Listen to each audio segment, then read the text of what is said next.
BSM channel. இன்றைக்கி வந்து அவள் இனிப்பு பொங்கல் செய்ய போகிறாங்க.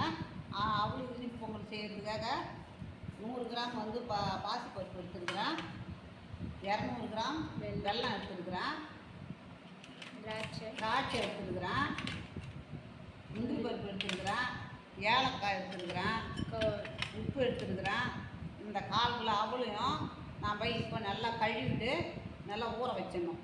இப்போ இந்த பாசி பருப்பை நல்லா கழுவிட்டு நல்லா குக்கரில் அதுக்கு அந்த தண்ணி ஊற்றி வேக வச்சுட்டா அடுத்தது என்ன பண்ணலான்னு பார்க்கலாம் வாங்க. பொடி பொடியாக சீவி வச்சுக்கணுங்க. இந்த திராட்சை பாருங்கள், திராட்சை நல்லா நெய் இருந்தால் நெய்யில் நல்லா பண்ணிக்கலாம், இல்லைன்னா நல்லெண்ணெயில் வறுத்து கொட்டிக்கலாம். இப்போ நம்ம வந்து இந்த அவளை நல்லா தண்ணியில் ஊற வச்சு கழுவிட்டு தண்ணியில் ஊற வச்சுட்டு ஊறுற நெய்யும் ஊறட்டோன்னு நம்ம பாசி பருப்பு நல்லா வேக வைக்கணும். நீங்கள் பிஎஸ்எம் சேனலுக்கு சப்ஸ்கிரைப் பண்ணாங்க, சப்ஸ்கிரைப் பண்ணிக்கோங்க. பக்கத்தில் இருக்கிற பெல் பட்டனை கிளிக் பண்ணிக்கோங்க. இந்த மாதிரி கழுவிக்கணுங்க, நல்லா பாசி பருப்பு கழுவிக்கணும். கழுவிட்டு அவளை வறுக்கணுங்க. அவளை வறுத்தா தான் நல்லாயிருக்கும். அது சும்மா அந்த சூடு ஏறுற அளவுக்கு வறுக்கணுங்க. அவளை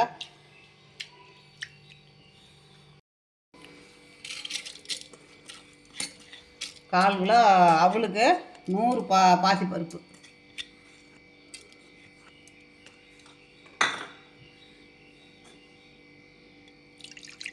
இப்போ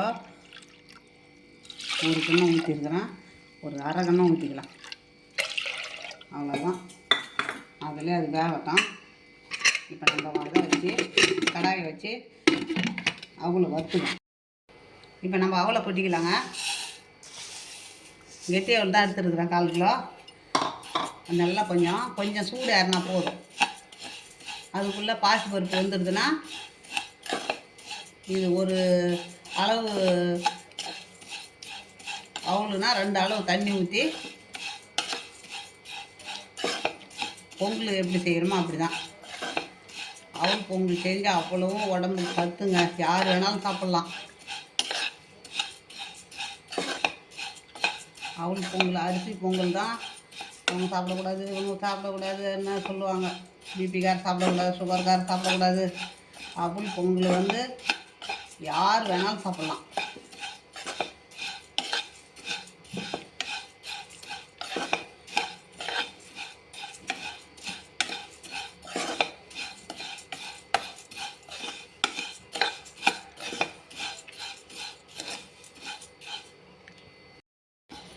இந்த வறுப்பு எடுத்து பாருங்கள்.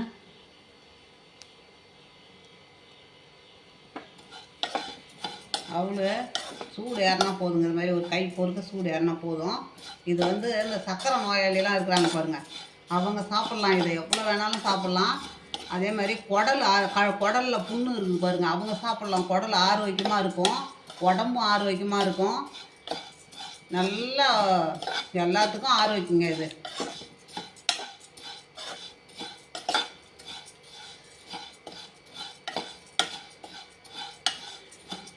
போதுங்க, இந்த அளவுக்கு வார்ப்பட்டது போதும். வாங்க பாருங்கள், பாசி பருப்பு வெந்து போச்சுங்க. இப்போ நம்ம வறுத்த அவளை அதில் கொட்டிக்க வேண்டியது தான்.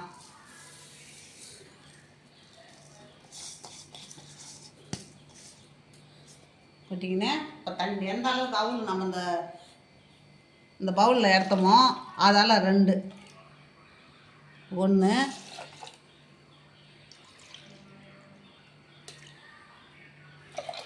2. இப்போ அதுக்கு தேவையான உப்பு போட்டுக்கலாம். உப்பு போட்டுக்கின்னு இப்போது 2ஐயும் நல்லா கலக்கி பாசி பருப்பும் அவ்வளோ நல்லா இது பண்ணி அப்படியே மூட வேண்டியது தாங்க. 1க்கு 2 தண்ணி ஊற்றியாச்சு, 1க்கு 2 தண்ணி ஊற்றியாச்சு, மூடிக்கலாம். அதுக்குள்ளே நம்ம வெல்லத்தை இளம்பாவாக காய்ச்சிக்கணும். பருப்பு போட்டுக்கலாங்க.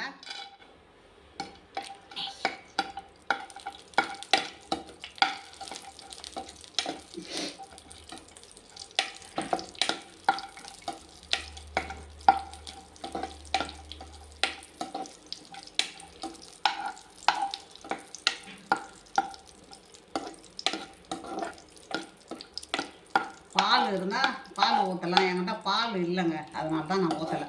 பால் இருந்தால் இன்னும் சுவையாக இருக்கும்.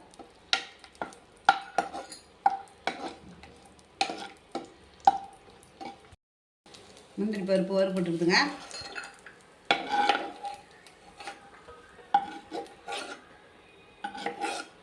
பசும்பால் தான் ஊற்றணும். என்கிட்ட பசும்பால் இல்லை இப்போது, அதனால தான் நான் அப்படியே செய்கிறேன்.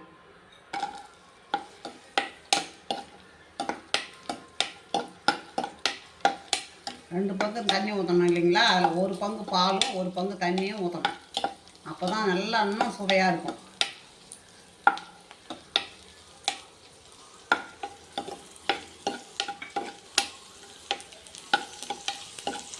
இப்போ எடுத்துக்கலாங்க. இப்போ எவ்வளோ அது அழகாக இருக்குது பாருங்கள் திராட்சை. இப்போ நம்ம வெள்ளத்துக்கு காசுறதுக்காக தண்ணி ஊற்றணும். அவ்வளோதான், வெள்ளத்துக்கு காசு வேண்டியதான்.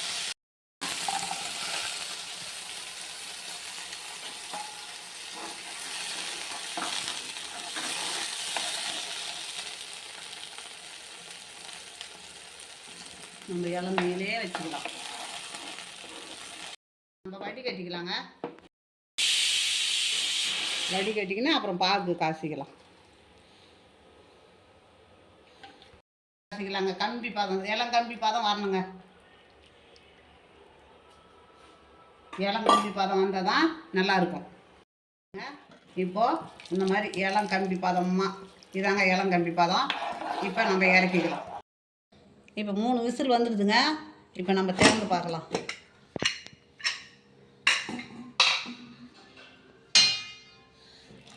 பாருங்க, சூப்பராக இருக்குது பாருங்க. இப்போ நம்ம வெள்ளத்தை ஊற்றிக்கலாங்க.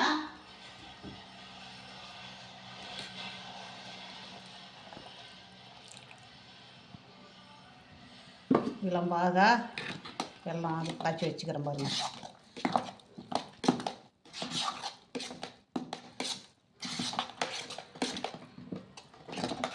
கொஞ்சம் நேரம் சிம்மிலே இருக்கட்டும்.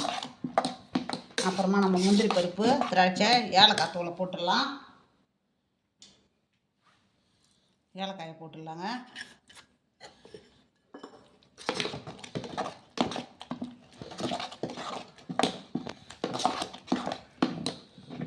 இதிலே இருக்கட்டுங்க, கொஞ்சம் நேரம் இருக்கட்டும். அப்புறமா நம்ம இறக்கக்குள்ள முந்திரி பருப்பு, திராட்சை போட்டுக்கலாம். இப்போ முந்திரி பருப்பு போட்டுக்கலாங்க. இப்போ திராட்சை போட்டுக்கலாம். எல்லாமே நெய்யில் வறுத்து வச்சுருக்கிறேன்.